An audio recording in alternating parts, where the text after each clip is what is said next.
Warning, the following video was created by somebody who, for the sake of this video, has put on his purple glasses. This video shall be filled with a whole lot of hopium. Side effects may include reaching, speaking things into existence, and Super Bowl fever. Viewer discretion is advised.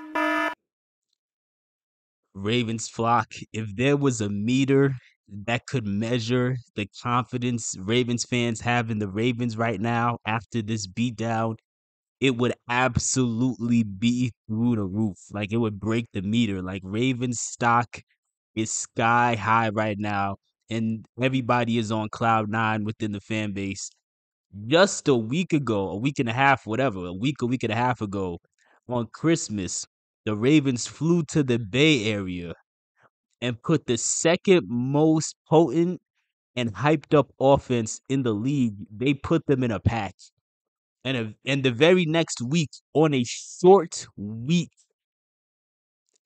we came back to M&T Bank Stadium and put the number one most potent offense in a pack. The final score of this game was 56-19, which was obviously beyond exciting for several reasons. One of the reasons it was most exciting is because typically when in games like this where we dominate, we typically let up in a lot of these games. And I don't mean just let up as far as let a team come back, but I also mean let up as far as try not too hard to score in a lot of these games. Like when you think about the Detroit Lions game, I think we could have scored more. Same thing with the Seahawks game. Like I think those are games where we could have been a little bit more aggressive and really embarrass them much more than we already did. But typically, that's not really what we do. When you look around the NFL, that's something that you typically see like the Cowboys do, where they're playing a bad team, and then they, even when they're up 20, they just keep trying to just drop more and more bombs on their head. And this was one of those games where they just decided to just let Lamar loose and just let him cook. But I mean, this game was just a beautiful thing to see. Just it feels like every time you turn around and look up, we scored another touchdown, man. Like coming into this game, the Dolphins had the best offense in the NFL, statistically at least. They were number one in passing yards, they were number two in rushing yards, and obviously they were number one and number two in average passing yards and rushing yards per game. They were number one in points. I don't know where they're at now, but that's where they were at the time. They were number one in points. Actually, no, I don't know where they're at now. They probably dropped somewhere between 3 and 4 because now we have risen to like number two. But their defense was considered pretty mid all season. But over the past couple weeks, for the most part, since Jalen Ramsey has come back, they were a top 10 defense. But at the end of the day, none of that mattered when they came face to face with us. And it's like I said back at the bye week, we can overanalyze a lot of our flaws because we're paying attention all day. But we got to remember that every other team also has flaws. There is no other team that is just some unbeatable juggernaut. And when you look at our team's body of work all year, I've been saying this since the bye. When you look at our team's full body of work, the way we've beaten teams, the quality of teams that we've beaten, we clearly are the best team in the NFL. Like we've beaten 8 teams above 500 by at least 14 points. That's an NFL record.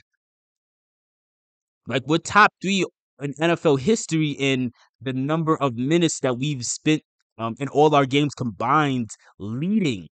We have had a lead by the 2-minute warning of the fourth quarter every game so far this year. Like there's so many things you could look at to see the dominance of this team. And you could see that even during the bye, even though a lot of people were nervous because of the tough stretch that we had to go through. But what happened? We showed up and we showed out. Now in this game, the Dolphins, they got off to a good start. Like it seemed like they were gonna cook. I thought this was gonna be a shootout. I meant to do a video a few days ago, like a preview video to this game, but I didn't get a chance to. Honestly, I just got extremely busy and I just couldn't make the time for it. So I just said forget it. But I thought this game was gonna be a shootout. I thought this game was gonna be kind of like a. I still thought we were gonna win, but I thought it was gonna be maybe like a 34-28 kind of game, especially because the last two times we played them, it's been kind of like back and forth. But yeah, the Ravens took it personal this time. They clearly still had that that collapse last year on their mind where they blew a 21-point lead in the fourth quarter, and they said, you know what? Let's just really bury them. Like, but still, the Dolphins they got off to a good start. Like the speed was crazy, but Mike McDonald and this defense adjusted so well. It doesn't matter who they're matching up against. If it's a really physical team, or if it's in this case, if it's a really fast, twitchy, shifty type of team, this defense can handle it, and Mike McDonald's scheme can handle it. The only part that sucks is there's a high probability that somebody's gonna want him to be a head coach next year. I hope that he stays, but again, it's very likely that a bunch of teams are gonna call him to be a head coach. Now, one reason to where he might stay is because it seems like a lot of teams, because a lot of these owners, they're all copycats. They're lazy. They do what everybody else does. So there's been a trend of offensive minded coaches being the one that's hired. So maybe that could be a reason why Mike McDonald might get overlooked this year. Or maybe Mike McDonald just may look around at the coaching opportunities and say, I don't really like any of these other teams right now. I'd rather continue to build my resume with the Ravens. But again, either way, I still hope that we can figure out some way to keep him, or I hope that he just has like a desire to stay for at least maybe like another year or two. I still think we could do well without him, but it would still be different because he has well overachieved every expectation imaginable. But I mean, back to the game, like Roquan's one-handed interception was crazy. Matabike got his 13th sack of the season. It sucks that he couldn't break the record for most consecutive games with the sack because he wasn't able to get one last week, but he still was able to add another sack to his resume. He's in store for a big contract. A couple of key players didn't play in our secondary. Kyle Hamilton didn't play. Brandon Stevens didn't play, which I still feel like, considering that two of our best players in that secondary didn't play, I still feel like the secondary held up as well as it possibly could have. Marlon Humphrey got hurt on the play too. I think it was on like a special teams play or something. Like I think it was like a field goal attempt. It was I think it was a calf injury or something like that. But he had to come out of the game. Patrick Queen, they're saying that he got a stinger twice, but that's obviously scary to me because, in my opinion, I think Patrick Queen, even though he's playing excellent, he's playing extremely well. I think he's been hurt since the Bengals game, especially because when he was wincing in this game, it seemed to be the same shoulder that he landed awkwardly on in that Cincinnati Bengals game on Thursday night a couple weeks ago. And I remember when I talked about that game at the time, I said it looked like he might be hurt. So, but he still he showed a lot of toughness. He still was able to play and contribute wherever he can, and he still was making plays.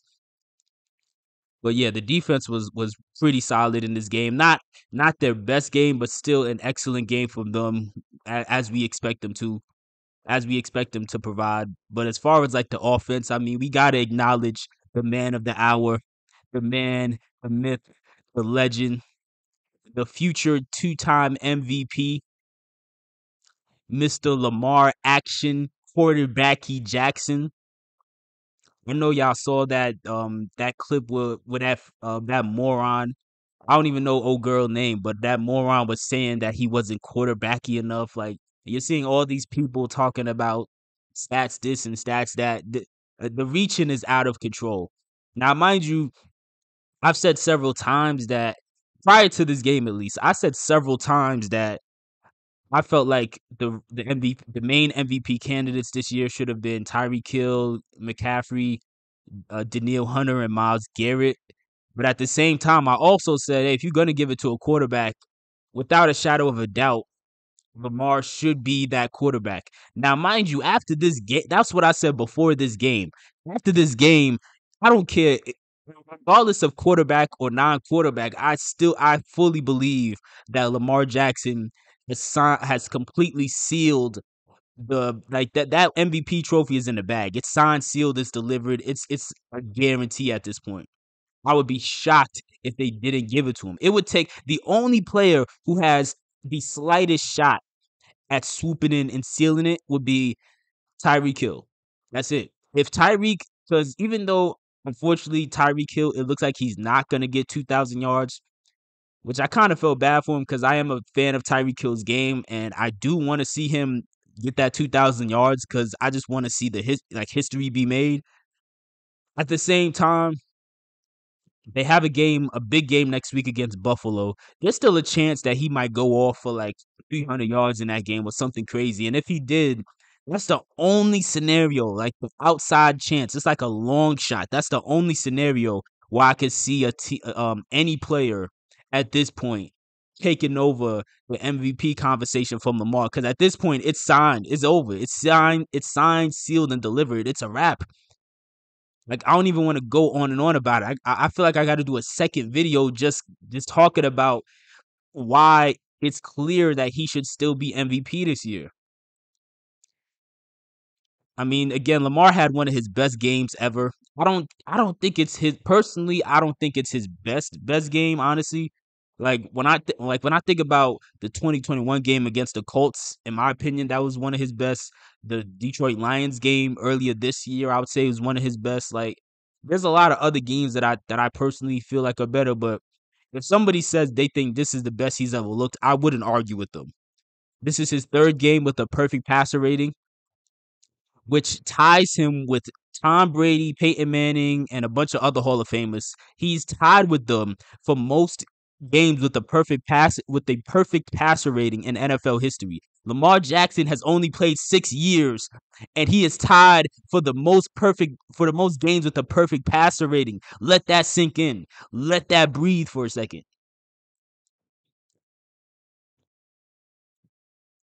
Best quarterback in the NFL.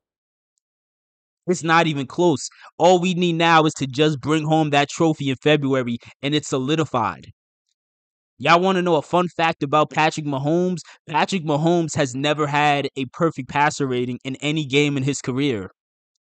But if you let these casual fans tell you, they'll try to tell you that Lamar doesn't isn't as talented as Mahomes and he's not as good a passer and all this nonsense. But yet Mahomes has never had a game with a perfect passer rating. Meanwhile, is tied with Tom Brady for the most in NFL history. But as far as some other players in this game, because our offense was definitely clicking on all cylinders today. Gus Edwards had a solid game. Justice Hill had the game of his life. Like he had 213 total yards. He ran for I think like 60 something. He had like a 78-yard kick return. He caught that touchdown. Just Justice had the game of his life. I was very happy for him.